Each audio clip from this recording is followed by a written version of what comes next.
La justice, c'est bien, mais le karma, c'est mieux. Et ça tombe bien, aujourd'hui on s'intéresse au cas d'un homme qui partageait son temps entre deux femmes et dont la nature s'est chargée de s'occuper en lui mettant copieux niveau santé. Et le fait qu'il ait une maîtresse, c'est super important pour la suite. Ok, let's go. Appelons cet homme Tao. Tao a 66 ans et il est français d'origine indo-chinoise. Je ne sais pas pourquoi c'est signalé dans les rapports, mais c'est le cas. Donc moi, je vous le dis, voilà.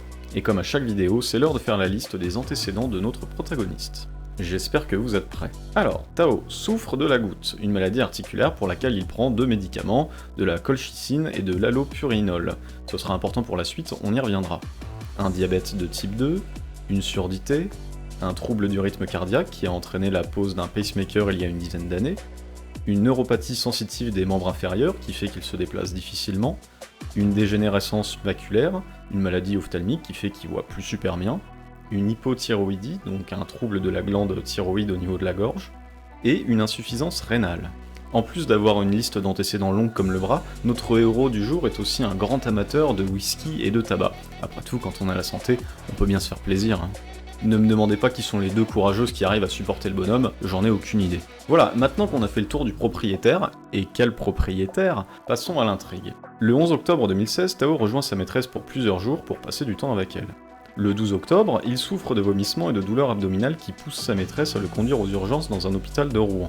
Il a de la fièvre et une tension artérielle basse. En lui faisant quelques tests, les médecins découvrent qu'il a un taux de globules blancs et de plaquettes dans le sang anormalement bas. Il a aussi une atteinte cardiaque inflammatoire, en gros une infection du muscle qui permet de pomper le sang dans le cœur, ainsi qu'une inflammation du côlon avec une accumulation de liquide dans l'abdomen. Le type est dans un état, c'est une brouette sans les roues.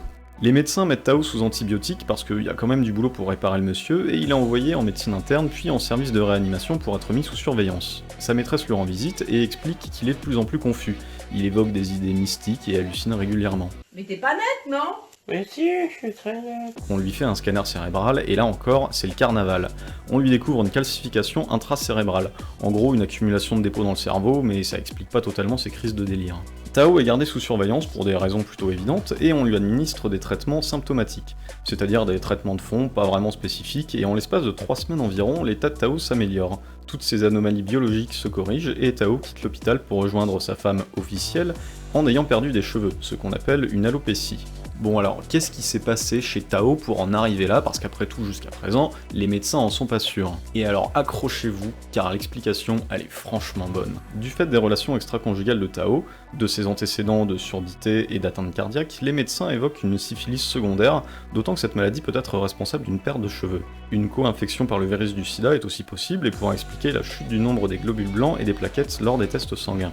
Mais les sérologies VIH et syphilitiques sont négatives, ces pistes ne sont donc pas retenues. Les médecins envisagent alors une autre possibilité, que le patient soit atteint d'une maladie génétique affectant le fonctionnement des mitochondries, en gros ce qui fait que les cellules fonctionnent correctement, ce qui expliquerait pas mal de ses symptômes.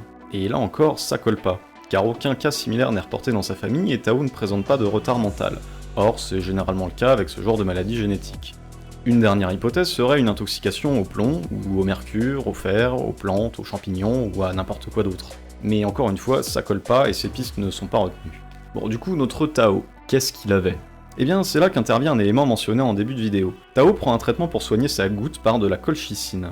Et les troubles organiques et neurologiques présentés par Tao sont une conséquence potentielle d'une intoxication à la colchicine, qui serait d'ailleurs favorisée par son insuffisance rénale. Tao, il souffre de tellement de trucs que ça fait un effet multiplicateur bonus, un petit peu comme dans les flippers quoi. On dose alors la colchicine dans le corps de Tao, et là, c'est le jackpot. Le seuil toxique étant de 5 microgrammes par litre de sang, Tao met la barre haut avec une concentration de 5,23 microgrammes par litre de sang. Et là, tout s'enchaîne. Le surdosage de colchicine provoque dans un premier temps une atteinte intestinale avec vomissements et baisse de tension artérielle, puis dans les 24 à 72 heures qui suivent, des troubles neurologiques avec une défaillance des organes et un risque de décès. Nice. Et lorsque le malade survit, la phase de récupération court sur une dizaine de jours et se termine par une perte de cheveux. Et ben l'explication, c'est que Tao souffre d'une maladie ophtalmique qui fait qu'il voit mal et qu'il s'est probablement trompé de dose de colchicine lorsqu'il était chez sa femme. Comme monsieur aime également se mettre des petits cailloux dans le buffet en plein milieu de la journée, une fois qu'il est arrivé chez sa maîtresse, il se souvenait plus s'il avait pris le médicament, ni même de la dose qu'il devait normalement prendre, la posologie quoi.